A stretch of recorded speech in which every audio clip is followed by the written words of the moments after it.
"That's a pretty necklace," the girl said, pointing at the gold chain around Vincent's neck. Vincent's fingers automatically went to the medallion, his most prized possession. It had been custom-made 23 years ago in Florence, one of only 2 ever created. The craftsmanship was exquisite, 18-karat gold with delicate filigree work surrounding the letter M. Most people never noticed it beneath his shirts and ties, but children, Vincent had learned, saw things adults missed. "Thank you," Vincent said carefully. He wasn't accustomed to speaking with children. His world had no room for innocence. The girl tilted her head, studying the necklace more closely. "My mom has the same necklace." The words hit Vincent like a physical blow. His wine glass froze halfway to his lips, the ossobuco forgotten. Everything in the restaurant seemed to stop. The clinking of silverware, the murmur of conversation, even the soft classical music playing in the background. Those 6 words echoed in his mind, impossible, and yet spoken with such simple certainty. "What did you say?" Vincent asked, his voice barely above a whisper. "My mom," the girl repeated, pointing back at her mother, who had half risen from her seat, one hand outstretched as if to call her daughter back. "She has the same necklace, the one with the M. She keeps it in her jewelry box, but she never wears it. She says it's too special." Vincent's eyes shifted from the girl to the mother, really looked at her for the first time, and the world tilted on its axis. The dark hair, longer now than it used to be, the delicate bone structure of her face, older but unmistakable, the way she held herself, a mixture of dignity and fear. 23 years fell away in an instant, and Vincent was looking at a ghost. "Sophia!" he breathed, the name he hadn't spoken aloud in over 2 decades. The woman's face went completely white. Her husband, confused and alarmed, stood up. "Emma, come back here right now," he called to his daughter, his voice tight with the kind of nervousness that came from sensing danger without understanding its source. But Vincent was already rising from his seat, his full attention fixed on the woman who called herself someone else now, who had built a different life, who had disappeared without a trace 23 years ago. "Who is your mom?" Vincent asked the little girl, though his eyes never left Sophia's face. "What's her name?" If you're enjoying this story so far, make sure to hit that subscribe button and drop a comment letting me know what you think is about to happen. Will Vincent confront Sophia right here in the restaurant? Let me know your predictions below, and don't forget to like this video. "Her name is Sarah, Sarah Mitchell, and that's my dad, David. We're celebrating because I won the spelling bee at school." Sarah Mitchell. The name was like ash in Vincent's mouth. Not Sophia Romano, the woman who had been his closest confidant, his most trusted associate, the person who knew every secret of his organization and carried half his heart with her when she vanished. Sarah Mitchell, a suburban mother celebrating her daughter's spelling bee victory. "Emma!" The husband, David, was moving toward them, now placing himself protectively between his daughter and Vincent. "I'm sorry, sir. She shouldn't have bothered you. Emma, come on." Vincent barely registered David's presence. His focus remained on Sophia, Sarah, whoever she was now. She was standing too, her hands gripping the edge of the table so tightly her knuckles had gone white. Their eyes met across the space between tables, and in that moment, an entire history passed between them. Late nights planning operations, dangerous deals in shadowy warehouses, the trust they'd built over 5 years of working side by side, the night she'd been shot protecting him, the scar she bore on her shoulder that no one else knew about, the last time he'd seen her, 3 days before she disappeared, when she'd promised him she'd never leave. And the necklace. He remembered the day he'd commissioned it in Florence during a business trip that had been cover for a major arms negotiation. He'd brought back 2 identical necklaces, one for himself and one for her, a symbol of their partnership, their bond. The M stood for Moretti, his family name, but also for her nickname among his crew, La Mente, the mind, because of her strategic brilliance. "I think," Vincent said slowly, his voice carrying the unmistakable tone that commanded everyone within earshot to pay attention, "that your wife and I need to have a conversation." David's face reddened. "Look, I don't know who you think you are, but—" "David," Sophia's voice cut through the tension like a knife. She had found her composure, or at least the appearance of it. Her voice was steady, but Vincent could see the pulse hammering at her throat, could see the fear and calculation in her eyes. "Take Emma to the car. I'll handle this." "Sarah, what's going on? Who is this man?" "Please," Sophia said, and something in her tone made David stop arguing. "Just take Emma. I'll explain everything later. This is about something from a long time ago. Please, David, trust me." David looked between his wife and Vincent, clearly torn between protective instinct and trust in his spouse. Finally, he scooped up Emma, who protested, "But I didn't get to order dessert." "We'll get ice cream on the way home. Your mom just needs to talk to this man for a minute." As the restaurant doors closed behind them, Vincent gestured to his table. "Sit." Sophia remained standing. "I'd rather not." That wasn't a request. Vincent's voice hardened. With a subtle gesture, he signaled to Giuseppe, who immediately began herding other diners away from their section, offering complimentary drinks at the bar, suggesting they might enjoy the terrace seating. Within minutes, their corner of the restaurant was empty.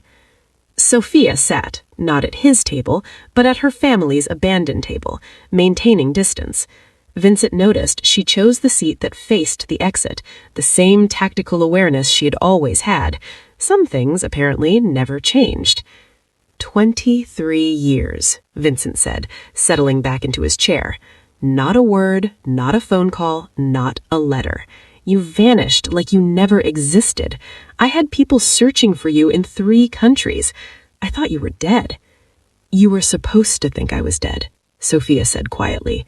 That was the point. Vincent's jaw tightened. Why? After everything we built together, everything we meant to each other, why did you leave?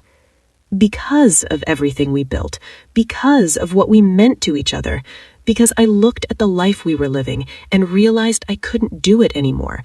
The violence, the constant danger, the blood on our hands. I wanted out. You could have talked to me. I would have helped you leave. You know that. You would have? Really? You would have just let me walk away, knowing everything I knew about your organization, about your connections, your money, your enemies? Come on, Vincent. We both know how this world works. There's no retirement plan in the Mafia. You weren't just anyone. You were... You stopped, the words catching in his throat. What had she been to him? Partner? Friend? Something more that neither of them had ever named? You were different. You know you were different. That's exactly why I couldn't tell you, because you would have tried to convince me to stay. Or worse, you would have let me go and spent the rest of your life wondering if I'd betray you. I saw what you did to Antonio when he tried to leave. You trusted him too, remember? The name Antonio landed like a grenade between them. Antonio Russo, Vincent's childhood friend, who had wanted to leave the organization 7 years before Sophia disappeared. Vincent had given him permission, had even helped him set up a new life. And then, 6 months later, when Antonio had gotten drunk and nearly revealed sensitive information to an undercover federal agent, Vincent had made the hardest decision of his life. Antonio's body had never been found. That was different, Vincent said, but even he could hear how hollow the words sounded. Was it? Antonio talked when he was drunk. I knew everything, Vincent. Every operation, every contact, every dirty secret. You think the FBI wouldn't have loved to get their hands on me? You think I could have just walked away and trusted that you wouldn't eventually see me as a liability?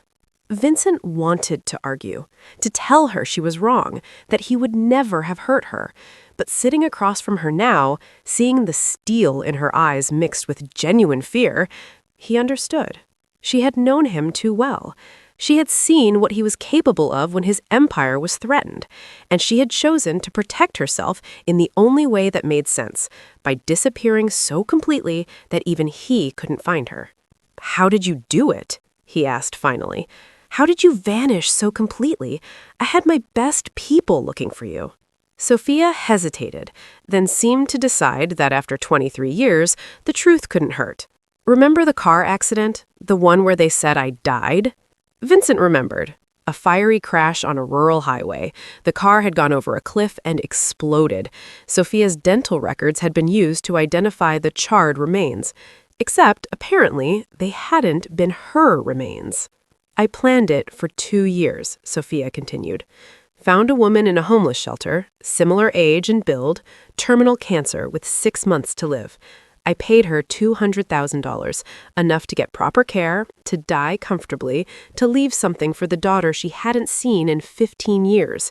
In exchange, she let me use her identity to disappear and eventually let me swap our dental records in the morgue system.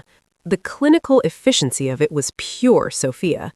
Lamente, always thinking 3 steps ahead. The crash? I drugged her, made it painless, then staged the accident. The explosion destroyed most of the evidence.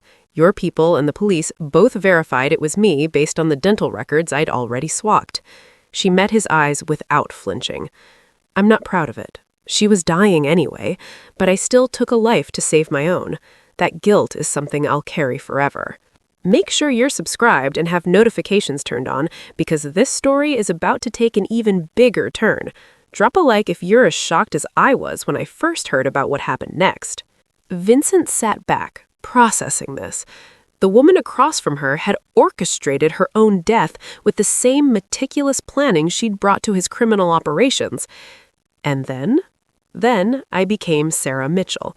New social security number, new background, new everything. I moved to Ohio, worked as a secretary, met David at a church picnic 3 years later. He's a good man, Vincent, an accountant. Boring, stable, honest. Everything opposite of the life I used to live. We got married, had Emma, bought a house in the suburbs. I became exactly what I'd always pretended not to be when I worked for you. Normal. Does he know about your past? Sophia shook her head. She knows I had a difficult past, that I changed my name to start over. He thinks I was in an abusive relationship. He never pushed for details, and I never offered them. That's one of the things I love about David. He accepted me without needing to know everything. And the necklace? Why did you keep it? For the first time, Sophia's composure cracked. Her hand went to her throat, as if she could feel the weight of the necklace that wasn't there. I don't know. I should have thrown it away, melted it down, destroyed every trace of that life, but I couldn't. It was the only thing I kept, hidden in the bottom of my jewelry box where David would never look. Sometimes, late at night when everyone's asleep, I take it out and remember who I used to be. Why? Vincent leaned forward. If you wanted to forget that life so badly, why hold on to a reminder? Because for all its darkness, for all the terrible things we did, that life was real. The power, the danger, the partnership we had, it was intoxicating. And sometimes in my quiet suburban existence, I miss it. I miss the adrenaline, the stakes, the feeling of being important. I miss... She stopped herself, but Vincent knew what she had been about to say. You miss me, he finished for her. Sophia looked away. That life is over. I chose to leave it behind. Is it? Over? Vincent touched his own necklace. I wore this every single day for 23 years. Do you know why? Because it was my promise to you. We were partners, Sophia, in everything. And when you disappeared, I felt like I'd lost half of myself. Vincent, don't. You want to know what happened after you left? I became colder, more ruthless, because you were the one who reminded me that there were lines we shouldn't cross, that there was still humanity somewhere in this business. Without you, I crossed those lines. I did things I never would have done if you'd been there to stop me. Sophia's eyes glistened. That's not fair. You can't put that on me. I left to save myself, not to change you. I'm not blaming you. I'm telling you what happened. I'm telling you that you were right to be afraid of me, because the Vincent Moretti you knew, the one who might have let you go, he died at the same day you did. The weight of those words settled between them. Sophia stood up. I need to go. David and Emma are waiting. Sit down. Vincent said softly. "We're not finished." "Yes, we are. This conversation is over. You got your answers. You know I'm alive. You know why I left. Now let me go back to my life." "You really think it's that simple? You vanished for 23 years, knowing every secret of my organization, and then you just walk back into the night because you ask nicely?" Sophia froze. "What are you saying?" "I'm saying that the information you have is still dangerous. The connections you knew about, some of them are still active. You were there when I made deals with people who are now senators, judges, police commissioners. You know where bodies are buried, literally. What's to stop you from deciding that your quiet suburban life needs some extra security, some insurance money? What's to stop you from going to the FBI? I've had 23 years to do that. If I wanted to betray you, I would have done it already. Maybe. Or maybe you were waiting until you felt safe enough, until you had a family to protect, leverage to use against me." "My family? You're threatening my family?" "I'm stating facts," Vincent cold-faced. "You built a new life. You have people you care about now. That makes you vulnerable in ways you never were before. And vulnerability is something I can't afford in my associates. I'm not your associate anymore. I haven't been for over 20 decades. No, you were dead, but now you're alive again, and that changes everything." Sophia stared at him, and Vincent saw the moment when fear truly set in. She had known this might happen, had probably played the scenario in her mind 1,000 times over the years. The reason she kept her family away from cities where Vincent operated. The reason she probably avoided this restaurant for years until her daughter's special request brought them here. She had been careful, so careful, and one innocent comment from an 8-year-old had unraveled everything. "What do you want?" Vincent asked finally. "Just tell me what you want, Vincent." And there it was. The question Vincent himself didn't know how to answer. What did he want? Revenge for being abandoned? Assurance that she wouldn't betray him? To eliminate the threat she represented? Or something else entirely? Something he'd never allowed himself to examine too closely. Before he could answer, his phone buzzed. Vincent glanced at it. A message from his second-in-command, Rico. The message was brief. FBI raid on the waterfront warehouse. 3 men arrested. They're talking. Need you now. Vincent's jaw tightened. Perfect timing. He stood, buttoning his jacket. "We're not done with this conversation, but I have a situation I need to handle. You're going to go home to your husband and daughter. You're going to act like everything is normal. And tomorrow night, you're going to meet me. Alone. And if I don't?" Vincent pulled a business card from his wallet and laid it on the table. "Then I start asking questions about Sarah Mitchell, her background, her social security number, her marriage license, and I wonder how long it will take before David starts asking questions too, before Emma starts wondering why strange men are watching her school, before your perfect little life starts to crack." He walked past her toward the exit, then paused. "Tomorrow night. 8 o'clock. The address is on the card. Don't make me come looking for you, Sophia. You know I'll find you now." Vincent left her standing there, her hand trembling as she picked up the business card. As he stepped into the night air, his car already pulling up to the curb, he allowed himself one glance back through the restaurant window. Sophia was still frozen in place, the card clutched in her hand, the weight of 23 years of running finally catching up to her. The drive to the warehouse took 15 minutes through late-night traffic. Vincent used the time to compartmentalize, to push thoughts of Sophia aside and focus on the immediate crisis. But she lingered at the edge of his mind like a ghost that had suddenly become flesh. Rico met him at the entrance to their emergency meeting location, a legitimate import business that served as cover for their money laundering operations. "It's bad, boss. The raid got Polly, Marco, and Vinny. They're in federal custody. And Polly..." Rico hesitated. "Polly what?" "He's asking for a deal. Says he has information about our operations going back 25 years. 25 years. That meant Polly's information would overlap with the time Sophia had been part of the organization. Vincent's mind raced. If Polly started talking about operations from that era, and if somehow the FBI connected Sophia Romano to those operations, they might start looking into her death. And if they look too closely at that car crash... Get our lawyer down there immediately. I want to know exactly what Polly is offering before he says anything official. And Rico, I need you to pull some old files for me. Everything we have from 23 years ago. Personnel records, operation logs, everything. Boss, most of those records were destroyed after... Rico stopped, understanding dawning on his face. After Sophia's death. You think this is connected to her? Vincent didn't answer directly. Just get me whatever still exists. I need to know what Polly might remember from that time.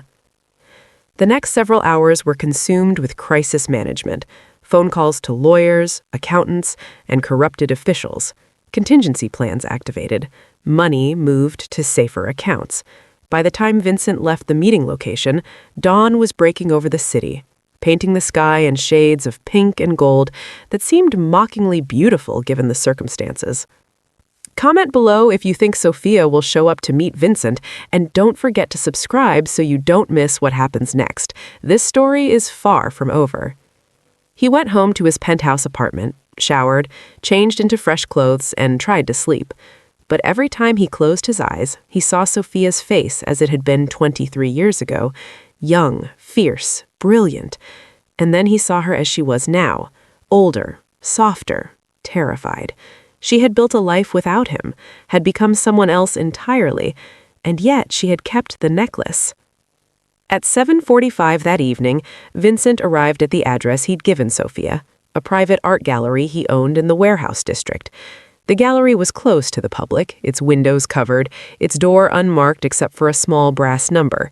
He had purchased it years ago as another money laundering operation, but he actually enjoyed the art, found it calming in a life that offered little peace.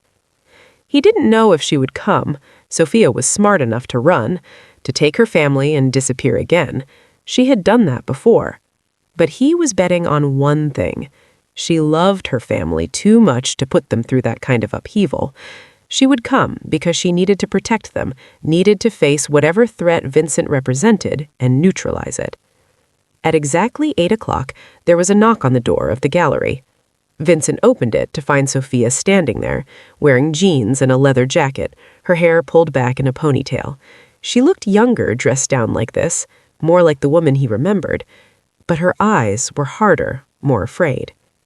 "You came," Vincent said. "Did you really think I wouldn't? You made your threat clear." She stepped inside, her eyes scanning the gallery, checking for exits, for threats, old habits resurfacing. "David thinks I'm at a book club meeting."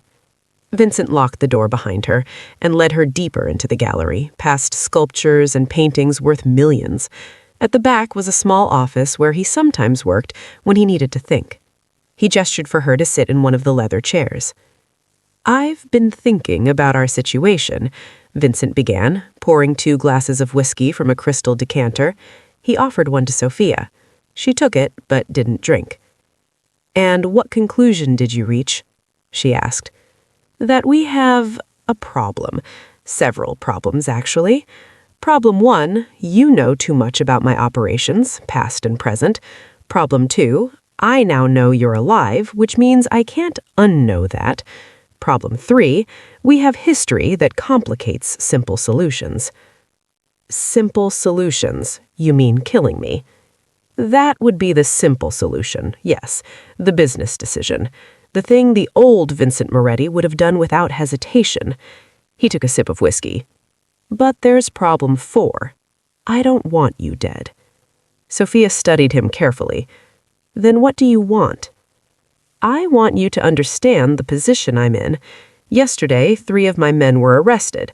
One of them is talking to the FBI about operations from 25 years ago, and if they start digging into that time period, your name is going to come up. The brilliant strategist who worked for Vincent Moretti until her tragic death. And if they dig into your death..." Sophia's face paled.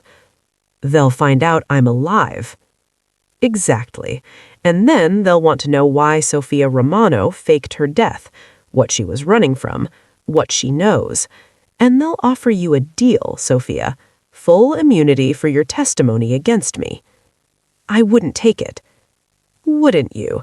If the alternative was prison for faking your death, for the murder of that homeless woman, for all the crimes you committed while working for me, if the alternative was losing your family, having David and Emma discover who you really are? Vincent leaned forward. I think you would. I think you'd do anything to protect them. Sophia's hands tightened around her untouched glass. So what are you saying? That you're going to turn me in before they find me? No. I'm saying that we need to work together to make sure they never find you. I'm saying that despite everything, despite your betrayal, despite 23 years of lies, you're still the smartest strategist I've ever known, and right now, I need that mind working for me, not against me. Understanding dawned in Sophia's eyes. You want me to come back? Not full-time, not like before, but I need your help managing this FBI situation. You know how they think, how to cover tracks, how to create plausible deniability. You know what records exist from that time period because you're the one who created most of them. And in exchange? In exchange, I protect you.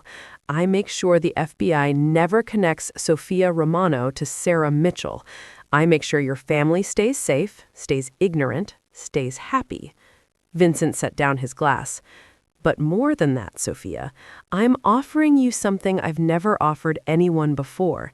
A genuine partnership again, not as boss and employee, but as equals. You help me clean up this mess, and I cut you in. Real money, enough that you never have to worry about David's accounting job paying the mortgage or whether you can afford to send Emma to a good college. Sophia laughed, a harsh sound. You're trying to buy me. After all these years, you think money is what I want? No, I think what you want is security for your family. I think what you want is to make sure Emma grows up safe and happy. I think what you want is to protect David from ever learning the truth about who you were. And I'm offering you the means to guarantee all of that. Hit that like button if you think Sophia is going to accept Vincent's offer, and make sure to subscribe because the next part of this story is going to blow your mind. Sophia stood up, pacing the small office. Vincent watched her process the offer, saw the wheels turning in that brilliant mind. She stopped in front of a painting, a Renaissance piece depicting Judith beheading Holofernes, violence and beauty intertwined. If I say yes, she said slowly, I want terms, clear boundaries. Name them. 1. My family is completely off limits. You never contact them, never approach them, never use them as leverage against me. 2. I work remotely. I'm not coming back to this city except for absolutely necessary meetings. 3. My involvement is purely strategic and consultative.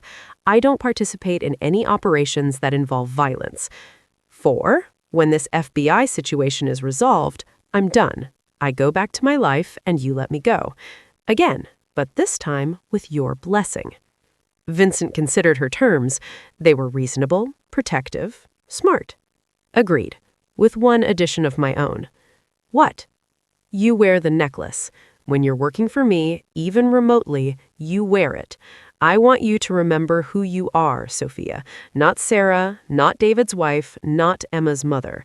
I want you to remember Sophia Romano, La Mente, the woman who was brilliant enough to build an empire and smart enough to walk away from it. Sophia's hand went to her throat again, that unconscious gesture. Why? Because I need that woman, not a diluted version of her. Because the necklace is a reminder of what we were together, and I need you at your best. Vincent stood, closing the distance between them. And because I want you to remember that this part of you still exists. It's been buried for 23 years, but it's still there. The woman who could outthink anyone, who thrived on the challenge, who was never afraid to get her hands dirty when necessary. That woman did terrible things, Sophia whispered. She also saved lives, protected people who had no one else to protect them, built something from nothing. She wasn't just a criminal, Sophia. She was a force of nature. They stood facing each other, inches apart, the weight of history and possibility hanging between them. Finally, Sophia extended her hand. Okay, I'll help you, under my terms plus yours. But Vincent, if you betray me, if you go back on your word about my family, then you'll destroy me, Vincent finished, shaking her hand. I know. You know where all my secrets are buried, too, remember? We've always had mutually assured destruction. That's what made us such good partners. Sophia's grip was firm, her handshake that of an equal, not a subordinate. Vincent felt something shift in his chest, a piece of himself that had been missing for 23 years, sliding back into place. It wasn't romantic exactly. It was something deeper than that. Recognition, the acknowledgement that here was someone who truly understood him, who had walked the same dark paths and emerged with the same scars. So what's first? Sophia asked, releasing his hand and stepping back into business mode. What do you need from me? Vincent pulled out a folder from his desk. Paulie Castellano. He's offering the FBI information about operations from 25 years ago. I need to know exactly what he knows, what records still exist that could corroborate his testimony, and how to discredit or neutralize his information. Sophia took the folder, opening it and scanning the contents with practiced efficiency. Her eyes moved rapidly across the pages, and you could almost see her brain cataloging information, making connections, formulating strategies. This was the Sophia he remembered, focused, brilliant, unstoppable. Paulie worked enforcement, not strategy. He participated in operations but never had the full picture. He knows what he did, who he did it for, but not why or how it connected to the larger organization. His testimony will be damaging but not devastating. Can we discredit him? Possibly. His memory of events from that long ago will be spotty.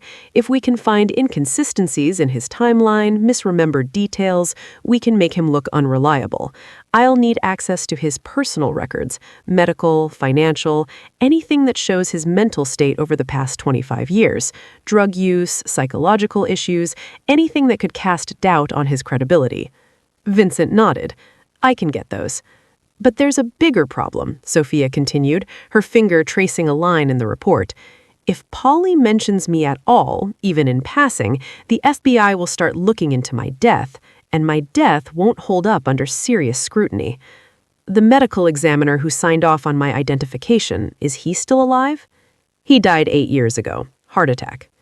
Good. That means any irregularities in the autopsy report can be attributed to him without contradiction. What about the dental records?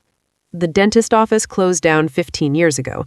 Records were supposedly transferred to a storage facility, but I'm guessing they've been lost or destroyed by now. Sophia nodded slowly. That's actually better. If the records are gone, they can't be re-examined. The FBI would have to rely on the original investigation, which concluded I died in that crash. As long as no one has reason to question that conclusion, it should hold. So our strategy is to make sure Paulie never mentions you. Exactly, which means we need to know what he's already told them. I'll need transcripts of his initial questioning, any preliminary statements he's made. I have a contact in the federal courthouse. She can get us copies. Then get them, tonight if possible. Every hour Paulie spends talking to federal agents is an hour closer to him remembering something about me. Sophia closed the folder and handed it back to Vincent. Send me whatever you get. I'll need to review everything from home. David thinks I'm taking a night class in creative writing. It'll give me cover for the late-night work. The lie slipped so easily from her lips, the way it always had. Vincent found himself smiling. Creative writing? It seemed appropriate. After all, I've been writing fiction about my life for 23 years. There was a hint of the old Sophia in her smile, dark humor, self-awareness, a touch of pride in her own cleverness. Before you click away, let me know in the comments what you think is going to happen next. Is this partnership going to work, or will it all come crashing down? And don't forget to subscribe and hit that notification bell. Over the next 2 weeks, Vincent and Sophia fell into a rhythm. She was right about the creative writing class providing perfect cover. Every Tuesday and Thursday evening, she drove to a cafe 30 minutes from her home, set up her laptop, and spent 3 hours reviewing documents, analyzing strategies, and sending encrypted messages to Vincent. On the surface, she was a suburban housewife pursuing a hobby. In reality, she was orchestrating one of the most complex defensive operations Vincent's organization had ever undertaken. The transcripts from Polly's questioning revealed both good news and bad news. Good news, he hadn't mentioned Sophia by name yet. Bad news, he had referenced a strategic advisor who worked closely with Vincent in the mid-90s, someone he described as incredibly smart and ruthless. It was only a matter of time before the FBI pressed him for more details about this mysterious advisor. Sophia's solution was elegant. She created a fictional identity, Thomas Marchetti, a man who had supposedly worked for Vincent during that period but had died in a boating accident in the early 2000s. She built an entire backstory, complete with fabricated records, doctored photographs, and planted memories in the minds of Vincent's older associates who might be questioned. By the time she was done, Thomas Marchetti was as real as any person who had never existed could be. When Polly finally did describe the advisor in more detail, Vincent's lawyers were ready. They presented evidence of Thomas Marchetti, confirmed by multiple witnesses, complete with a death certificate and obituary. The FBI's case didn't collapse, but it became significantly weaker without the mysterious strategic mastermind to pursue. But the work took its toll on Sophia. Vincent could see it in the tension around her eyes during their video calls, could hear it in the way she sometimes forgot to filter her language, slipping back into the professional criminal jargon she'd left behind. One Thursday night, 3 weeks into their arrangement, she called him outside their normal schedule. "We have a problem," she said without preamble. "David found the necklace." Vincent's hand tightened on his phone. "What happened?" "I was wearing it while I worked on the Castellano documents. I forgot to take it off before I came home.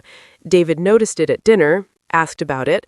I told him it was from my mother, that I'd found it in an old box and decided to start wearing it." "Did he believe you?" "I don't know. He looked at me strangely, but he didn't push it. Vincent, I'm starting to feel like I'm living a double life again, and I hate it. I thought I was done with lies." "You were never done with lies, Sophia. Your entire existence as Sarah Mitchell is a lie. You've been living a double life for 23 years. This is just a different variation of it." There was silence on the other end of the line. Then, "That's cruel." "It's honest. You can't have it both ways, Sophia. You can't be Sarah Mitchell, loving wife and mother, and also be Sophia Romano, criminal mastermind. You made your choice 23 years ago to live in deception, and I'm just giving you a reason to continue what you started." "We don't understand," Sophia said, and Vincent could hear the emotion breaking through her careful control. "When I left this life, I thought I could bury Sophia Romano completely. I thought Sarah Mitchell could be real, not just a cover story. And for years, she was. I became her. I forgot what it felt like to be Sophia. But now, working with you again, wearing this necklace, using that part of my brain that's been dormant, I can feel her coming back, and I'm terrified of what that means." Vincent's voice softened. "What does it mean?" "It means I'm enjoying this, the strategy, the challenge, the intellectual stimulation of outmaneuvering federal investigators. I thought I wanted a quiet life, Vincent, but part of me was just hiding from the fact that I missed the excitement. And that realization makes me question everything. Do I actually love my quiet life, or have I just been playing a role for so long that I convinced myself it was what I wanted?" "Those aren't mutually exclusive, Sophia. You can love David and Emma and still find fulfillment in using your talents. You can be both women, Sophia. That's what I'm offering you. A life where you don't have to choose." "But I do have to choose, because eventually David will notice, Emma will notice. People will start asking questions about where I go, what I do, why I'm distracted. The lies will pile up until they collapse. You're asking me to build a house of cards and pretend it's a fortress. Then we make it a fortress. We shore up the foundation. I told you I'd protect your family, and I meant it. If David starts asking questions, we give him answers that satisfy him. If Emma gets curious, we create a narrative that makes sense. Sophia, you're the one who taught me that the best lies are the ones wrapped around a kernel of truth. I need to think. I need time to figure out what I really want. Take the time you need, but Sophia, don't lie to yourself. The woman you've been for the past 23 years is a fiction you created. The woman you were before that, the woman who's reemerging now, she's who you really are, and you can't suppress her forever. After she hung up, Vincent sat in his study looking at his own necklace. He'd meant what he said. Sophia couldn't keep both lives going indefinitely. Eventually, she would have to choose. And he realized that what he wanted wasn't just her strategic brilliance or her help managing the FBI situation. He wanted her to choose the life they could build together, even if it was compartmentalized, even if it was only a portion of her time. Because having Sophia back in his life, even partially, had reminded him of what he'd lost when she disappeared. She'd been more than an associate or a friend. She'd been the only person who truly understood him, who challenged him, who made him think beyond the next deal or the next threat. 3 days later, Vincent received a message. Not a call, not an email, but an old-fashioned letter delivered by courier. Inside was a single sheet of paper with Sophia's handwriting. "We need to meet, in person, same place, tomorrow night." If you're still watching, drop a comment and let me know if you think this meeting is going to end well or badly.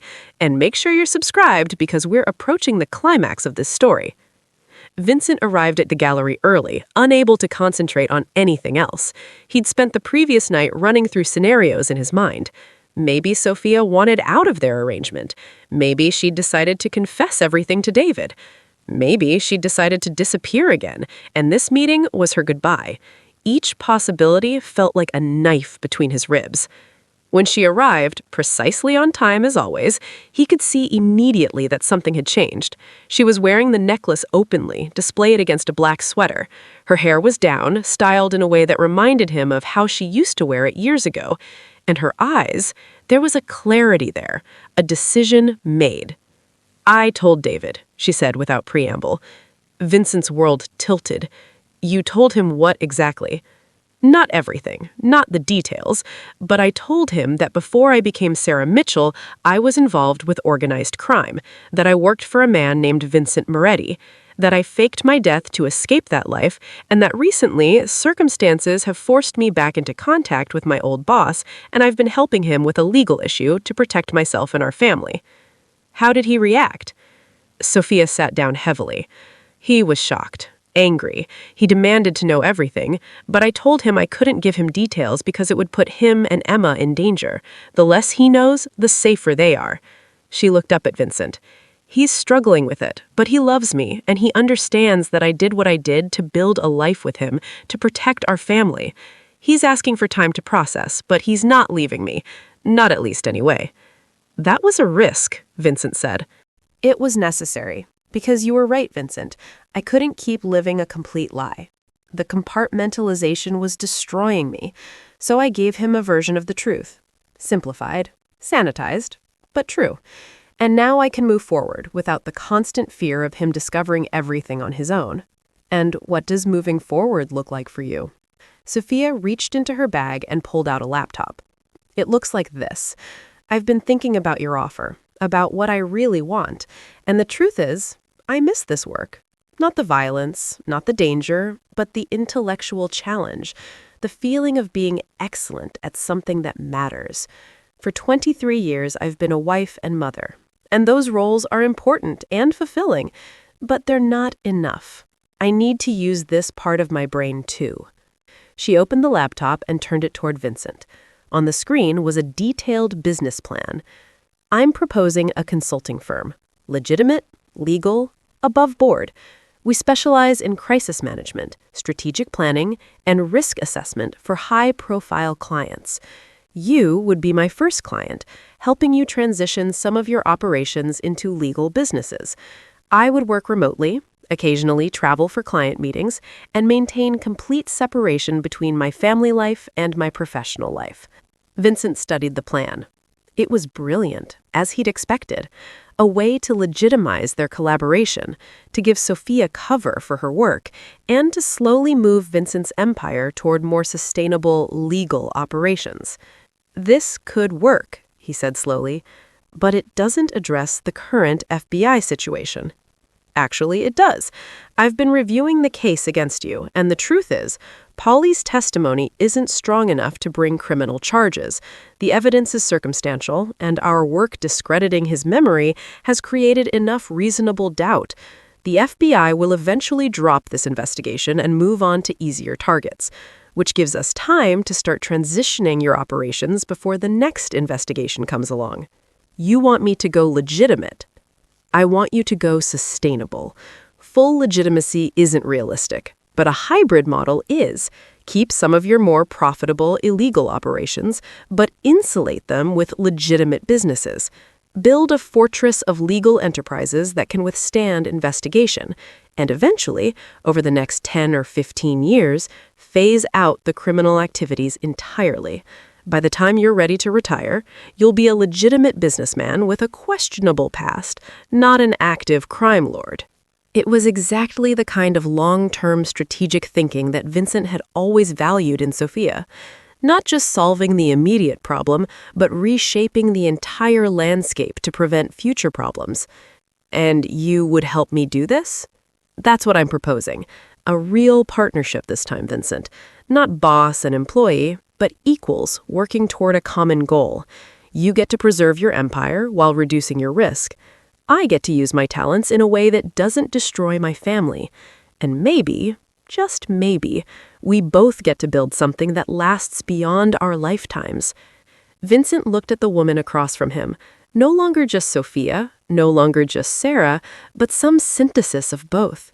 She had found a way to honor both parts of herself, to integrate the brilliant strategist with the loving mother, and she was offering him the same opportunity, a chance to evolve beyond the role he'd been playing for decades. Yes, he said simply. Let's do it. Sophia smiled, and for the first time since she'd walked into the restaurant 4 weeks ago, it was completely genuine. They spent the next 3 hours planning, strategizing, building the framework for their new partnership. By the time they finished, dawn was breaking over the city again. But this time, it felt like a beginning rather than an ending. As Sophia packed up her laptop, she paused. "There's one more thing," she said, reaching into her bag. She pulled out a small velvet box and slid it across the desk to Vincent. He opened it to find a necklace identical to his own, the second necklace he'd commissioned in Florence all those years ago. The M gleamed in the early morning light filtering through the gallery windows. "I thought you wore this," Vincent said, his voice catching. "I do, but I had a jeweler make a copy, exactly identical. The original is too valuable to risk losing. This one stays with me always, as a reminder of who I am and where I came from. But I wanted you to know that I still have it, that I kept half of the set just like you kept yours." Vincent touched his own necklace, then looked at the duplicate in the box. "What does this mean?" "It means we're partners again. Really, truly partners. It means 23 years ago I ran from you because I was afraid, but I'm not running anymore. I'm choosing this, choosing us, choosing to build something together that honors both who we were and who we can become." Vincent stood, closing the box carefully and placing it in his inner jacket pocket, right over his heart. "Welcome back, Lamente. It's good to be back, Moretti." They shook hands again, sealing their new partnership, and as Sophia left the gallery, stepping out into the morning sun to drive back to her family, Vincent watched her go. She was walking differently now, with the confidence of someone who had finally stopped running from herself. 6 months later, Vincent stood in the newly opened office of Romano Strategic Consulting. The name was Sophia's idea, a way to honor her true identity while maintaining her cover. The firm occupied a sleek suite in a downtown high-rise, all glass and steel and modern efficiency. Sophia had hired a small staff, carefully vetted individuals who had no idea their boss was once a key figure in organized crime. The FBI had indeed dropped their investigation into Vincent's operations, just as Sophia had predicted. Paulis Calistano's testimony had been deemed unreliable after his defense attorneys presented evidence of memory issues and a documented history of prescription drug abuse. The phantom Thomas Marchetti had served his purpose and faded back into the fictional past where he belonged. More importantly, Vincent's empire was transforming. 3 legitimate businesses had been established in the past 6 months, employing hundreds of people in legal operations. The illegal activities continued, but they were smaller, more carefully insulated, and generating less profit. It was a slow transition, but it was working. Sophia emerged from her private office, wearing a power suit and the necklace. She looked every inch a successful business consultant, and Vincent marveled at her ability to inhabit this new role so completely. Behind her, he could see her desktop, a framed photo of David and Emma at the beach, smiling at the camera. She had managed to integrate both halves of her life without destroying either. "Ready for the presentation?" she asked. "Always," Vincent replied. They were pitching to a potential client, a tech startup founder who needed help managing a public relations crisis. It was exactly the kind of legitimate work that gave Sophia's consulting firm credibility while allowing her to use the same strategic skills she'd honed in the criminal underworld.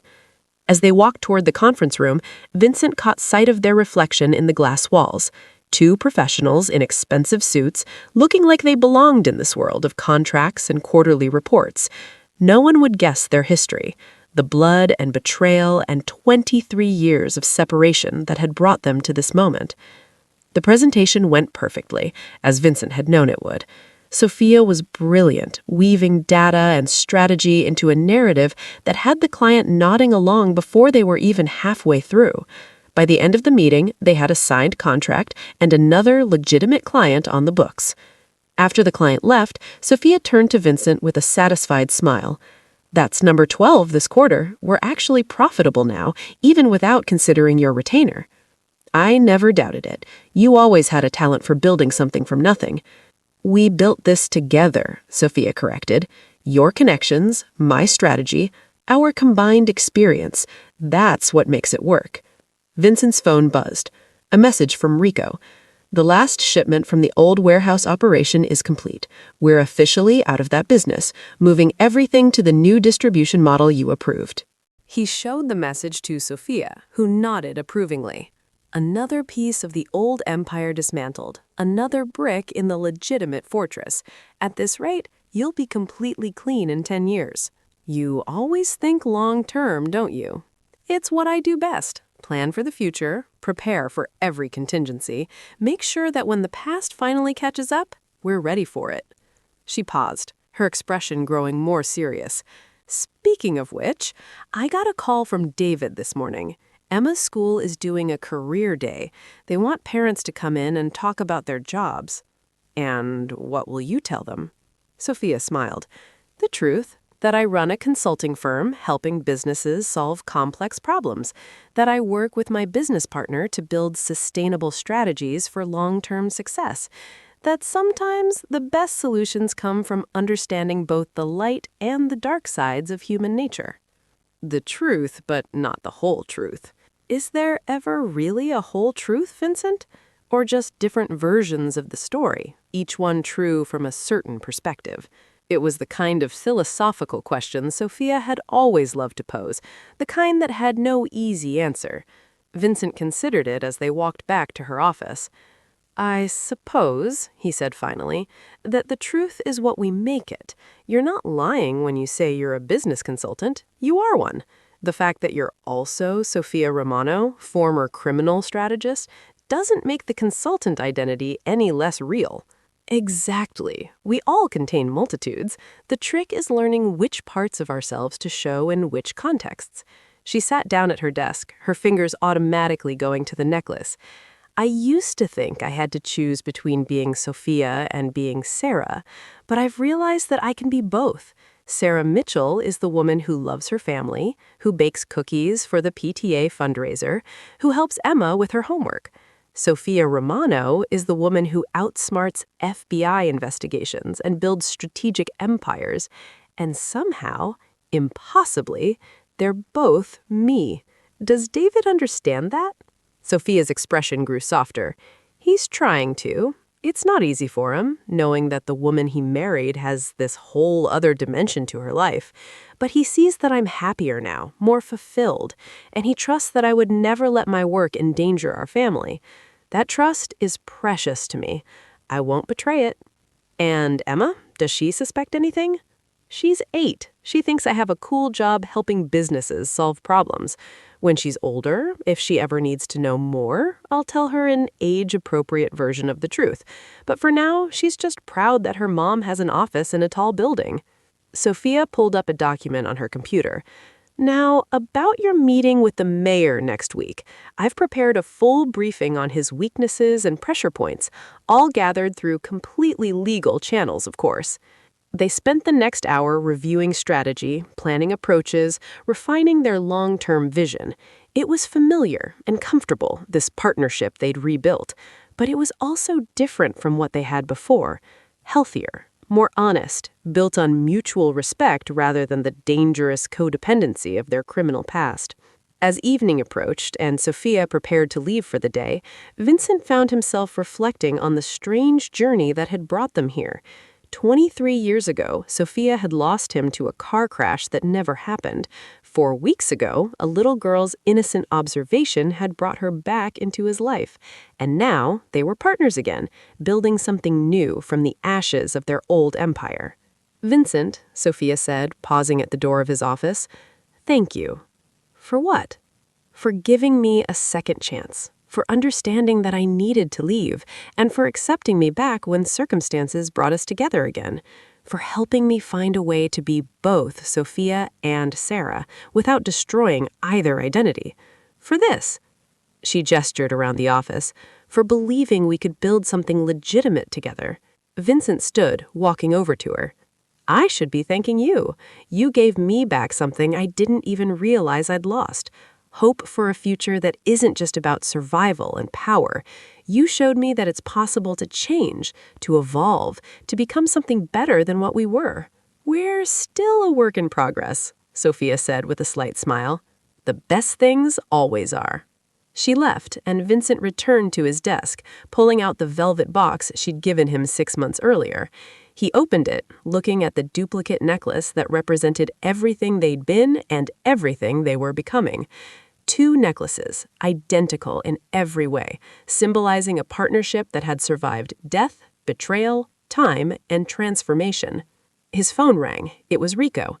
"Boss, we've got a situation. The Santini family is moving in on our territory in the shipping district.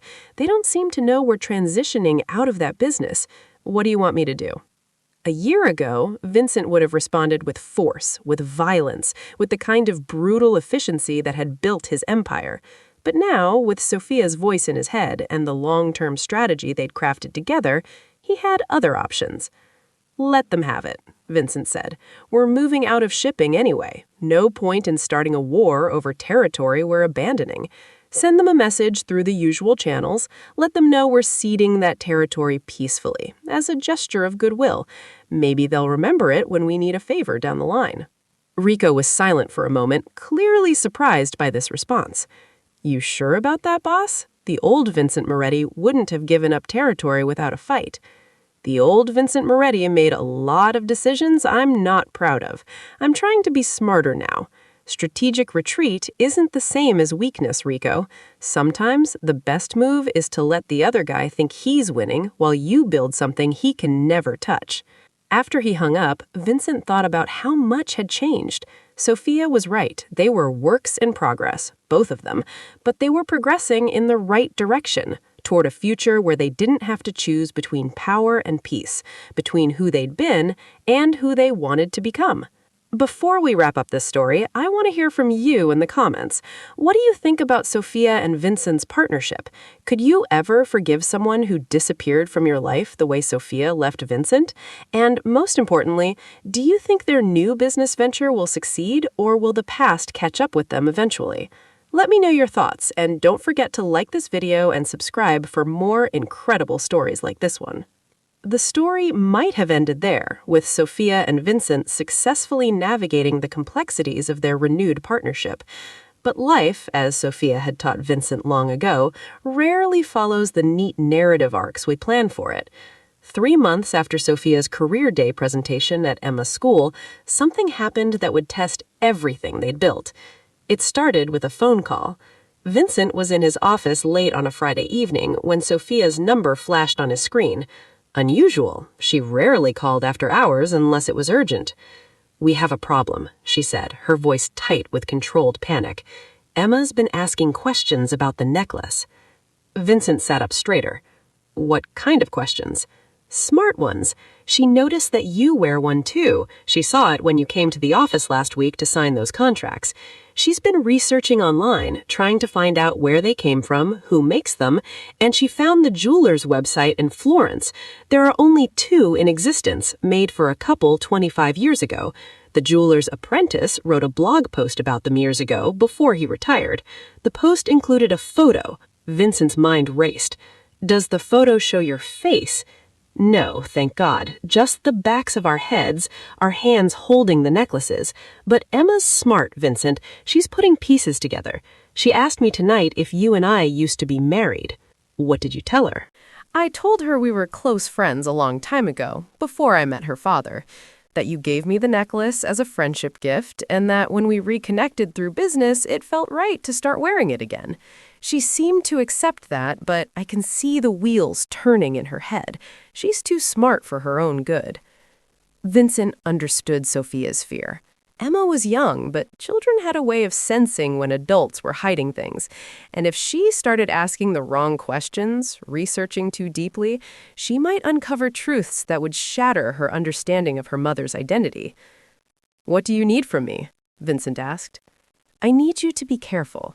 If Emma ever asks you about the necklace, about our history, stick to the friend story. Don't elaborate, don't give her any details that might contradict what I've told her. And maybe, for a while, don't wear the necklace when you're likely to see her." "Of course. Whatever you need to protect your family." There was a pause on the line. Then Sophia said something that surprised him.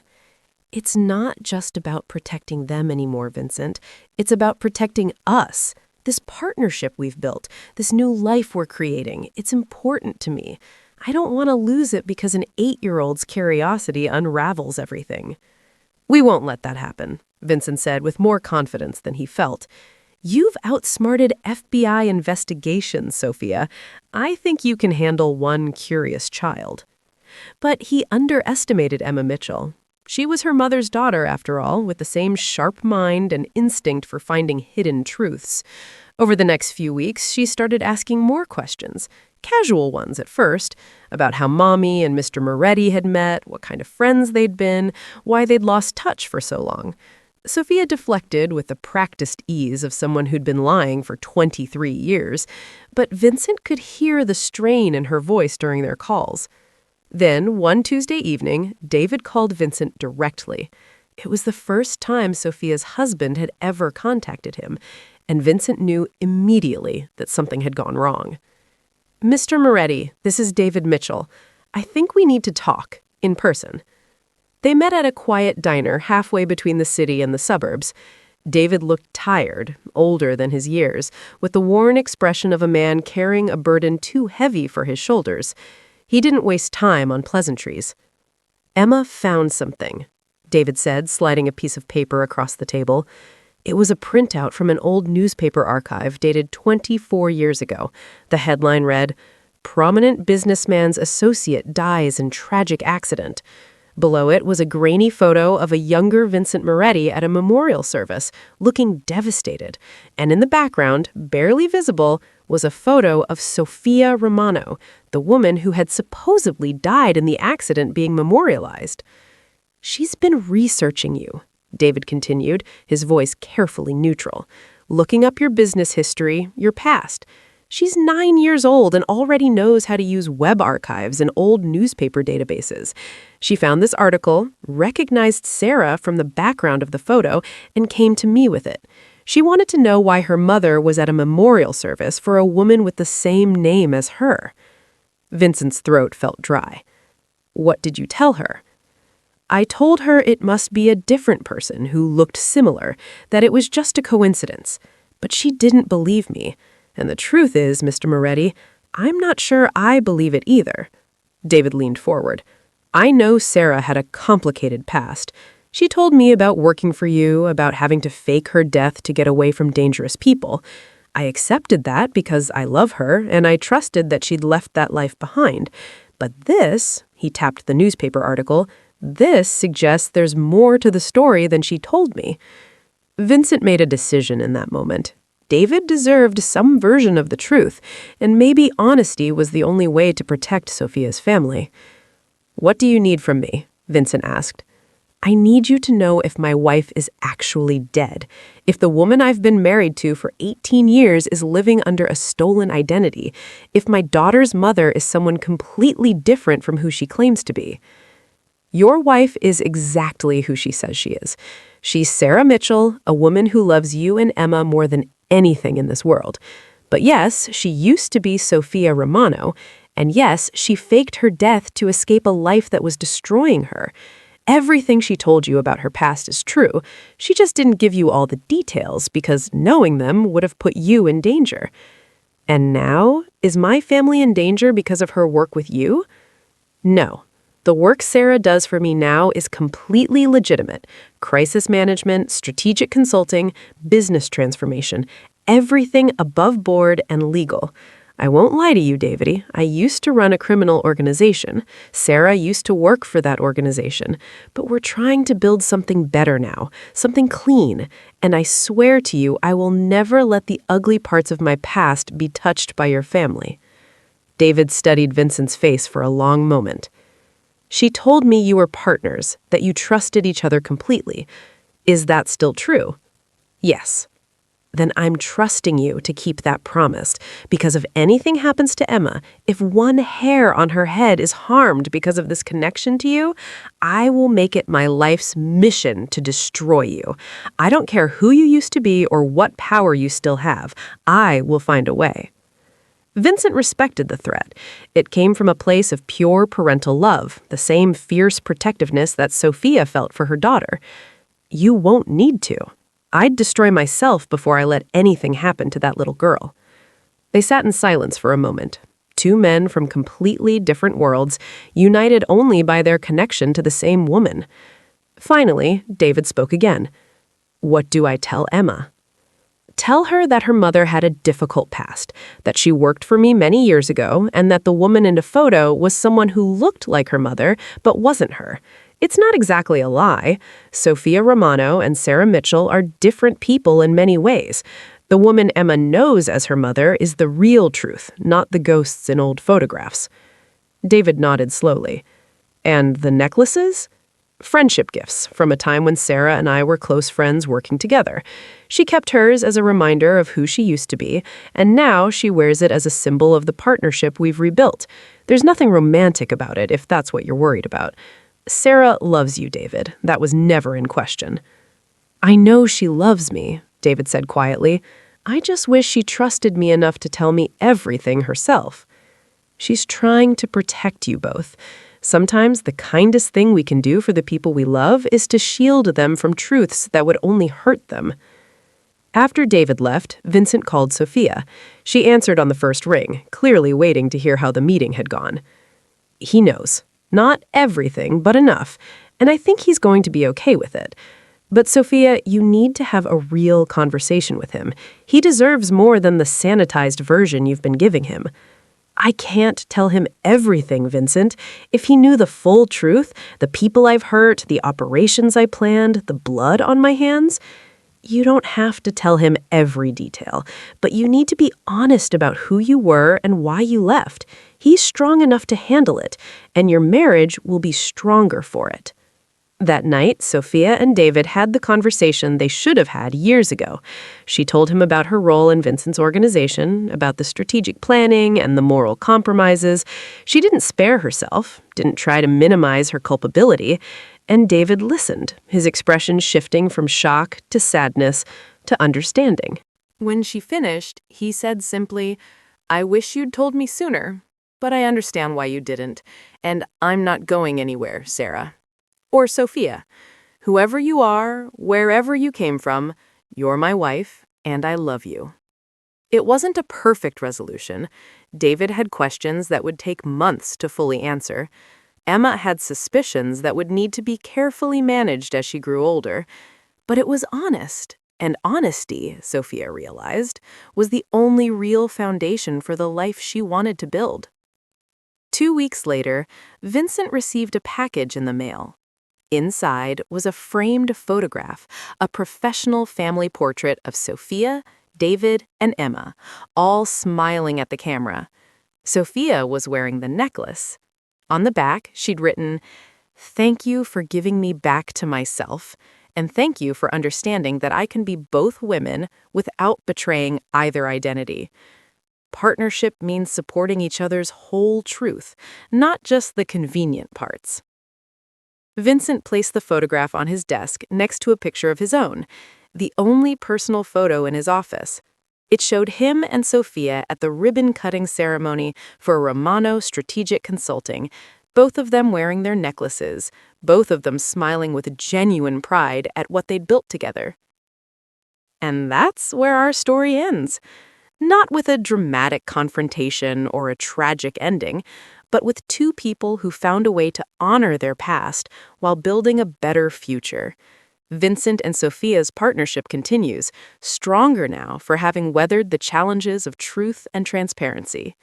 They're still works in progress, still navigating the complicated terrain between who they were and who they're becoming, but they're doing it together, with matching necklaces and mutual respect, and the understanding that sometimes the best partnerships are the ones that survive being broken and choose to rebuild themselves better than before. If you made it to the end of this story, thank you for sticking with me through all 10,000 words. I'd love to hear your thoughts in the comments below. What did you think of Sophia's journey? Do you believe Vincent and Sophia can truly leave their criminal past behind? Would you have made the same choices they did? Drop your answers below, and if you enjoyed this story, please like this video, subscribe to the channel, and hit that notification bell so you never miss another incredible story. Until next time, remember that people are more complex than they first appear, and sometimes the best stories are the ones about second chances and redemption. See you in the next video.